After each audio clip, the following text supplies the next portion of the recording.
History के ऊपर आपने एक डिफरेंशियल डायग्नोसिस बनाना, वो क्या डिफरेंशियल डायग्नोसिस होगा? मैम हेपेटाइटिस बी और सी का दे रहा था तो कोई DCLD। हाँ, डीकम्पेंसेटेड लिवर डिजीज जो है वो नंबर 1 पर है, और इसके अलावा कोई बनता है? हेपेटोसेलुलर कार्सिनोमा हो सकता है, क्योंकि वेट लॉस की हिस्ट्री थी। शाबाश। और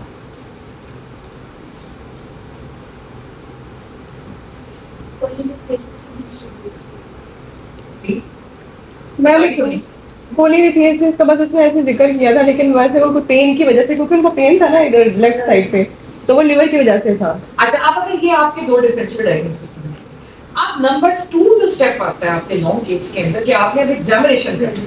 एग्जामिनेशन में आपने ये देखना है कि इन दो डिफरेंशियल के साथ what do you expect to see in general physical examination? क्या आपके ख्याल में आपको मिल सकता है? जॉन्डिस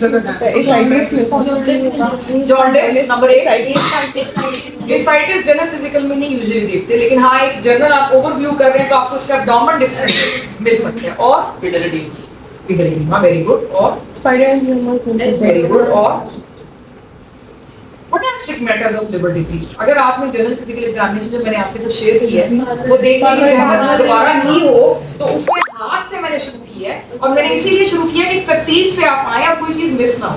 तो ऐसे मरीज के अंदर आपने जो एग्जामिनेशन करना है उसमें आपने देखना है different contraction, palmar erythema, clapping tremors, ठीक है। फिर उसके बाद IV tattoo marks, needle marks.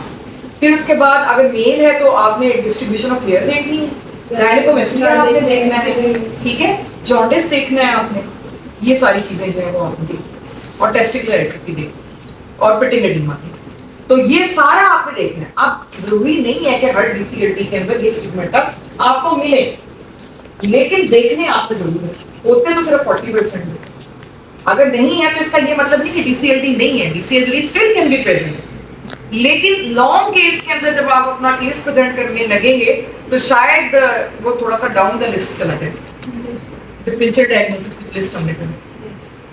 Hepatocellular CA में सेम वही चीजें आप एक्सपेक्ट करेंगे, क्योंकि हेपेटोसेलुलर सीए जो होता है वो डीसीएलडी के ऊपर डेवलप होता है, उसी की एक कॉम्प्लिकेशन सेम होता है।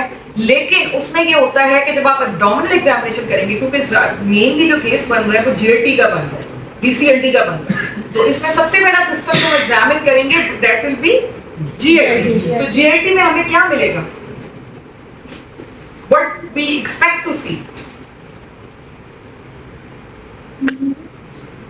ascites, everted या split like umbilicus, maybe striads या stretch marks मिल सकते हैं, veins मिल सकती हैं distended, जिसको कैपिट वेलोसी भी कहते हैं, ठीक है।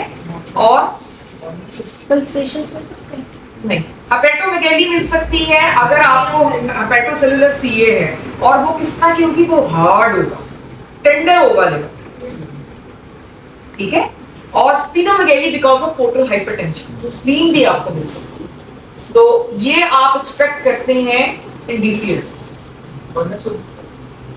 बार्डनेस नहीं, ये ईस्ट्रोजन एक्सेस हो जाता है इन लोगों में, मेल्स में। ईस्ट्रोजन एक्सेस से तो बार्डनेस नहीं होती, बाल में अच्छे घने आते हैं। टेस्टोस्टेरोन नहीं, किस तरह कार्सिनोमा में भी तुम देखो ना डीसीएलटी की उस पर हो रहा है, तो लिवर ने आपके ईस्ट्रोजन को मेटाबोलाइज करना होता है, उनका एक रोल होता है, तो ईस्ट्रोजन एक्सेस हो जाती है। इसी वजह से तो गायनेकोमेस्ट्रिया होता है, loss of hair, distribution of hair होता है, और टेस्टिकुलर एट्रोफी होती है।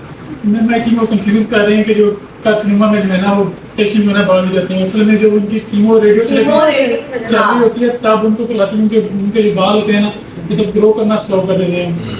उसका मकसद ही एंटी कैंसर ड्रग्स का ये होता है कि वो सेल्स की जो डिवीजन है उसको स्टॉप करे, तो उसमें आपके हेयर सेल्स भी आ गए, ठीक है।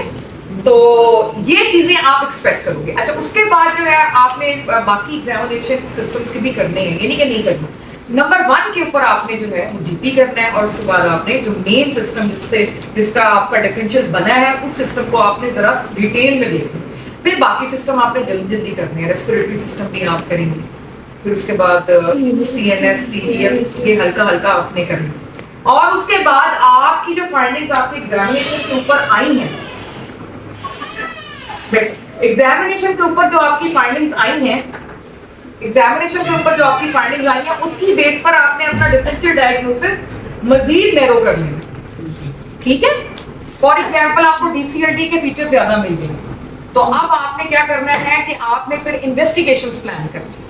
तो वो इन्वेस्टिगेशंस क्या होंगी, उसमें पहले नॉन इन्वेसिव आ जाएंगी और फिर इन्वेसिव आ जाएंगी। तो क्या होंगी नॉन इन्वेसिव, नेक्स्ट लेक्चर मैंने कहा शायद बताने लगी हूं। मैंने नॉन इन्वेसिव कौन सी इन्वेस्टिगेशंस होंगी, डीकंपनसेटेड लिवर डिजीज में और हेपेटोसेलुलर सीएम में। जी अल्ट्रासाउंड, अल्ट्रासाउंड में what do you expect to see in डीसीएलडी?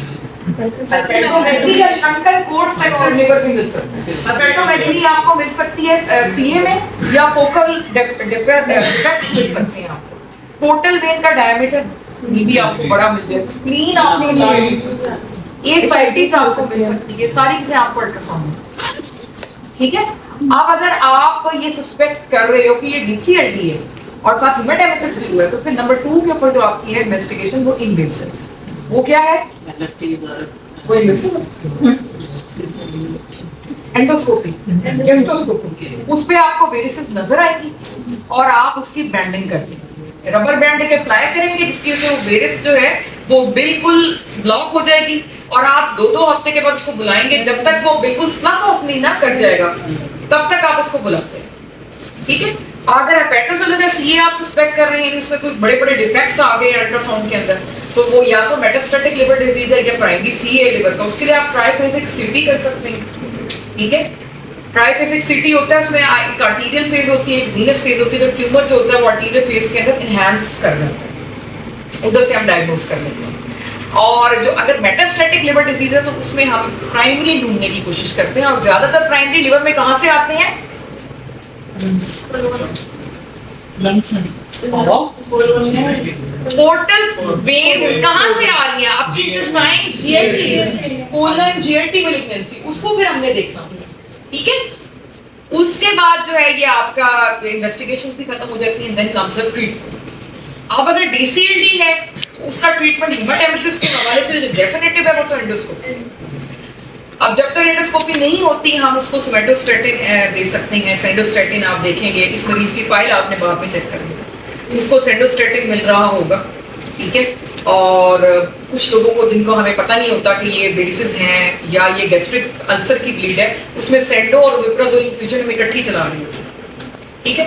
इसके अलावा डीसीएलडी के अंदर हम ब्रूफेलेक्ट भी देते हैं जो कि लैक्टोडिल सिरप है। And why would give syrup Lactodil, this is good नहीं है। उसके क्या 3-4 काम होते हैं वो आपने मुझे बताना है कल। फिर उसके बाद हम इसके अंदर जो है वो देते हैं beta blockers to reduce portal hypertension.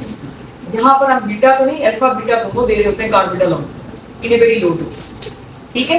अगर पेशेंट को एसाइटिस हैं तो फिर हम डायूरेटिक देते हैं जिसमें कि एल्डेक्टोन फर्स्ट लाइन होता है, और उसके बाद अगर सिवियर एसाइटिस तो एल्डेक्टोन के साथ हम फुस्माइड भी लेते हैं। डेफिनेटिव ट्रीटमेंट भारत इसका लिवर ट्रांसप्लांटेशन होगा, ठीक है। बस बंद।